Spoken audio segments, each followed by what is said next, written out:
आज हम लोग अध्याय 4 गणित में कक्षा 10वीं गणित में प्रश्नावली 4.3 का समांतर माध्य का आगे की गणित पढ़ेंगे दोस्तों। तो देखो मैं सेलेक्टेड क्वेश्चन 2-3 सेलेक्टेड क्वेश्चन आपके सामने लाया हूँ, तो उसको ध्यान से देखते हैं। क्वेश्चन नंबर 5वां पहला देखो। क्वेश्चन नंबर 5वां का मैं क्वेश्चन पूरा नहीं लिखा हूँ ब्लैक बोर्ड में। आप लोग क्या करेंगे, पुस्तक को देखेंगे, ठीक है। तो पुस्तक पे ध्यान देंगे। पुस्तक पे देख लो, प्रथम पद 17 दिया है। हम सभी जानते हैं कि प्रथम पद को ए से दर्शाया जाता है, तो ए का मान 17 हो गया, ठीक है। अंतिम पद भी दिया है। अंतिम पद देख लो क्वेश्चन में, क्वेश्चन नंबर 5वां में अंतिम पद को एल से दर्शाते हैं और अंतिम पद का मान 350 है। सर्वांतर भी दिया है दोस्तों। सर्वांतर को डी से दर्शाया जाता है। सर्वांतर का मान 9 दिया है। आप क्वेश्चन को ध्यान से देखेंगे, प्रश्न को पढ़ेंगे, उसमें पूरा डिटेल में दिया है। और यहाँ पर ध्यान देंगे। अब देखो यहाँ पर एल दिया है, तो एल मतलब जानते हो क्या होता है, अंतिम पद होता है। और जहाँ पर भी एल का मान रहता है, एल वाला सूत्र लगाते हैं। तो ये लग गया एल वाला सूत्र दोस्तों। एल का मान 350, ए का मान 17 प्लस का प्लस, एन का मान नहीं दिया है, रीड 1 गुणा डी का मान 9। 17 का पक्षांतर कर दो इधर, तो 350 इधर आइए तो अपनी जगह में है। 17 उस साइड मतलब जान रहे हो ना, दायां पक्ष में इधर आएगा तो बाएं पक्ष में आ जाएगा, तो प्लस है तो क्या हो जाएगा माइनस, इधर बच गया ये।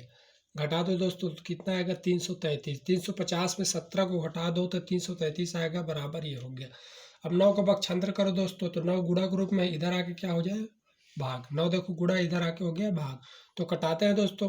तो पहले देखो इसमें 333 दिया है, तो 9 तिया 27 हो जाएगा, ठीक है। 9 तिया 27, कितना बच गया 6।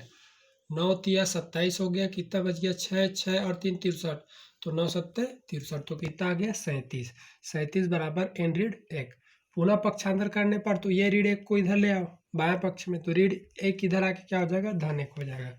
तो 37 और 1 को जोड़ दो तो कितना आ जाएगा 38, अर्थात एन का मान कितना हो गया 48, या एन बराबर 48। अब देखो योग बोला गया दोस्तों, योग बोला गया देखो। तो तुम लोग को कल ही मैं बता दिया था कि अंतिम पद का मान दिया रहेगा, तो ये वाला सूत्र लगाओगे। एक सूत्र और होता है जानते, ए से एन बराबर n/2 कोष्टक 2a प्लस कोष्टक n-1 इंटू डी। ये सूत्र भी होता है जानते हो। कल का मैं अच्छे से तुम लोग को बता चुका हूँ कि जब अंतिम पद का मान दिया रहेगा तो योगफल यदि आपको निकालने के बोला जाएगा तो ये वाला सूत्र लगेगा, ठीक है। तो ए से एन बराबर n/2 कोष्टक a प्लस एल सूत्र से, तो एस का एस, एन का मान 38 आ गया दोस्तों, बराबर का बराबर एन का मान 38/2 कोष्टक ए का मान 17 प्लस एल का मान 350, सब दिया है देख लेना। 38 में 2 का भाग दो 19, 2 एकम 2, कितना बचा 1, 1 और 8 18, 2 निया 18। यहाँ पर क्या संबंध है गुणा। 350 और 17 को दोनों को जोड़ दो 367, 367 और 19 का गुणा कर दो तो 6973 इसका आंसर आ जाएगा दोस्तों। बहुत इजी क्वेश्चन है, आराम से आप बना सकते हो। एक चीज़ आप ध्यान रखना, जब भी अंतिम पद का मान दिया रहता है तो एल वाला सूत्र लगता है, और योगफल जब आप निकालते हो तो ये वाला सूत्र लगता है। योगफल के 2 सूत्र है जानते हो तुम लोग, शुरू जो बताओ एस एन बराबर n/2 कोष्टक 2a plus n-1 into D वाला सूत्र होता है। और जहाँ पर एल का मान दिया रहता है वहाँ पर योगफल निकालने के लिए बोला जाएगा, तो ये वाला सूत्र आपको लगाना है दोस्तों। पूरा डिटेल में बताया हूँ, जहाँ पर भी आपको दिक्कत होगी मेरे को बताएंगे। क्वेश्चन को मैं नहीं लिखा हूँ, थोड़ा सा लंबा क्वेश्चन है इस कारण, ठीक है। बाकी आप क्वेश्चन पुस्तक को सामने रख कर देखेंगे दोस्तों। आगे बढ़ते हैं। देखो एक क्वेश्चन नंबर 6वां देखो। क्वेश्चन नंबर 1 और 100 के बीच सभी प्राकृतिक संख्याओं का योगफल ज्ञात कीजिए जो 3 के गुणज हो, ठीक है, जो 3 के गुणज हो। 1 और 100 के बीच में ध्यान देना दोस्तों, 1 और 100 के बीच में सभी प्राकृतिक संख्याओं का योगफल ज्ञात कीजिए। तो सबसे पहले तो आप लोग को दिमाग में ये सोचना है कि 1 और 100 के बीच में कौन कौन सी संख्याएं आती है। तो 1 और 100 के बीच में संख्याएं आती है 2 से लेके पूरा 99 तक। बात को समझिएगा, 1 और 100 के बीच में सभी प्राकृतिक संख्याओं का योगफल ज्ञात कीजिए। तो आप थोड़ा सा दिमाग लगाइए, 1 और 100 के बीच में कौन कौन सी संख्या आती है। 1 और 100 के बीच में ध्यान रखना, तो 2 से लेकर 99 तक की संख्या 1 और 100 के बीच में आती है। और उस 2 से लेकर 99 तक, 2 3 4 5 पूरा 2 से लेकर पूरा 99 तक की संख्या 1 और 100 के बीच में आती है। और आगे देखो क्या बोला गया है, जो 3 के गुणज हो, जो 3 के गुणज हो। सामान्य भाषा में 3 के गुणज का मतलब होता है दोस्तों जिसमें 3 का भाग चला जाए, ठीक है, जिसमें 3 का भाग चला जाए। 1 और 100 के बीच में कौन कौन सी बाकी संख्याएं हैं? 2 से लेके पूरा 99 तक, लेकिन उसमें आपको 3 के गुणज को छांटना है दोस्तों। 3 के गुणज, 3 का गुणज मतलब मोटा रूप में बता रहा हूँ, जिसमें 3 का भाग जाता है। तो देखो यहाँ पर मैं क्या लिखा हूँ, 1 और 100 के बीच प्राकृतिक संख्याएं जो आगे में है 3 के गुणज है, जो 3 के गुणज है। तो 2 से लेके 99 तक की संख्या में ऐसी संख्या आपको देख रहा है दोस्तों जिसमें 3 का भाग जाना चाहिए। तो 3 आएगा, 2 में तो भाग नहीं जाएगा ना, 3 आएगा। 3 के बाद 4 में जाएगा 3 का भाग नहीं, 5 में ही नहीं, 6 में जाएगा दोस्तों। उसके बाद 7 में नहीं जाएगा 3 का भाग, 8 में नहीं जाएगा, 9 में जाएगा। फिर उसके बाद यहाँ पर डैश कर दो, उसके बाद लास्ट में 99 ले लो, 99 में जाएगा ना। तो ये आपका समांतर श्रेणी हो गया। बात समझ में आ रहा है ना। 1 और 100 के बीच में प्राकृतिक संख्या पहले दिमाग में लाओ, तो 2 से लेकर 99 तक। उसमें ऐसी संख्या खोजो जो 3 के गुणज हो। 3 के गुणज मतलब क्या होता है, जिसमें मोटा रूप में जिसमें 3 का भाग चला जाए। तो यही संख्या आएगी दोस्तों, 3 आएगा, 6 आएगा, 9 आएगा। पूरा सबको तो हम नहीं लिख सकते ना, क्योंकि हमको इसको समांतर श्रेणी के रूप में लिखना है। तो बीच में डैश करेंगे, लास्ट जो संख्या आएगा 99 में भाग जाता है 3 का, तो 99 हो गया। ठीक है, अब यहाँ पर देखो प्रथम पद को किसे दर्शाते हैं, ऐसे 1 का मान 3, 1 का मान 3। सर्वांतर जानते हो कैसे निकालते हैं, दूसरा में पहला पद घटाते हैं, तो दूसरा 6 में 3 घटा दो, 3 आएगा। 99 अंतिम पद है, अंतिम पद को किसी दर्शाते हैं, एल से बराबर 99। अब जानते हो दोस्तों, जब भी अंतिम पद का मान दिया रहेगा, ये वाला सूत्र लगता है, सूत्र लगा दिए, एल का मान 99, ए का मान 3, प्लस का प्लस, एन का मान नहीं दिया है, छोड़ दो, रीड का रीड, एक का एक, डी का मान 3 गुणा 3 को इधर ले आओ तो 3 धन, इधर क्या हो गया रीड, इधर क्या बचा ए रीड 1 गुणा 3।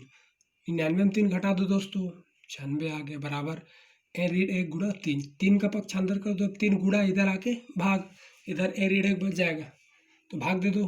3 तिया 9 और 3 दूनी 6, 3 तिया 9, 3 दूनी 6, 32 आ गया, बराबर एन रीड 1 इधर ले आओ, रीड 1 इधर ले आओ, तो क्या हो जाएगा, धन हो जाएगा। तो 32 और 1 33, यहाँ करके लिख दो, एन का मान कितना आ गया 33। अब थोड़ा सा ध्यान दो दोस्तों, अब देखो यहाँ पर क्या बोला गया है, योगफल ज्ञात कीजिए।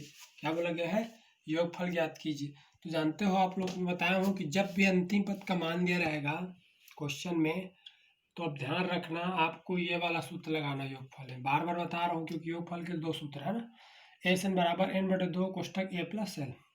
एस का एस, एन का मान 33 आ गया, बराबर एन का मान 33 बटे 2 का 2 कोष्टक का कोष्टक, ए का मान 3 प्लस एल का मान 99।